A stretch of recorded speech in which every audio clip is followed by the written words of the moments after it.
കാക്കനാട് ഇഞ്ചോക്കോട്ട ജംഗ്ഷനിൽ യുവാക്കളെ ക്രൂരമായി വധിച്ച സംഭവത്തിലെ പ്രതികളെ ഇരകളായ യുവാക്കൾ തിരിച്ചറിഞ്ഞു. ഇന്ന് രാവിലെ തൃക്കാക്കര പോലീസ് സ്റ്റേഷനിൽ വെച്ച് നടന്ന തിരിച്ചറിയൽ പരേഡിലാണ് പ്രതികളെ മർദ്ദനത്തിനിരയായവർ തിരിച്ചറിഞ്ഞത്. ഗുണ്ടാ നേതാവ് പെരുമ്പാവൂർ അനസിന്റെ സഹായിയായ കളമശ്ശേരി സ്വദേശി ഷെഫീൻ, പൂക്കാട്ടുപടി സ്വദേശി ഫഹദ്, ബെന്നി എന്ന് വിളിക്കുന്ന കോഴിക്കോട് സ്വദേശി വിബീഷ് എന്നിവരെയാണ് തിരിച്ചറിഞ്ഞത്. മർദ്ദനമേറ്റ പടമുകൾ ഓലിക്കുഴി സ്വദേശി മുഹമ്മദ് ഷാഫി, വാഴത്തല സ്വദേശി പ്രവീൺ കുമാർ, നിസാം എന്നിവരാണ് സ്റ്റേഷനിലെത്തിയ പ്രതികളെ ചൂണ്ടിക്കാണിച്ചത്. സംഭവം നടന്ന ഇഞ്ചോ ക്വാർട്ടേഴ്സ് പരിസരത്ത് ഇന്നലെ ഉച്ചയോടെ പോലീസ് തെളിവെടുപ്പ് പൂർത്തിയാക്കിയിരുന്നു. ആക്രമണത്തിന് ഉപയോഗിച്ച ഇടിവള അടക്കമുള്ള മാരകായുധങ്ങൾ തെളിവെടുപ്പിനിടെ പോലീസ് കണ്ടെത്തും.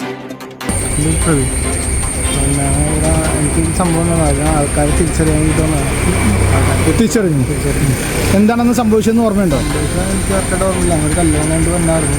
അപ്പോഴാണ് ആ സംഭവം ഉണ്ടായത്. സംഭവമില്ലാണ്ടാണ് ഞങ്ങൾ ആക്രമിച്ചത്. ചോദിക്കാൻ വേണ്ടിയിട്ടാണ് ഇപ്പോൾ ഇവിടെ വന്നത്.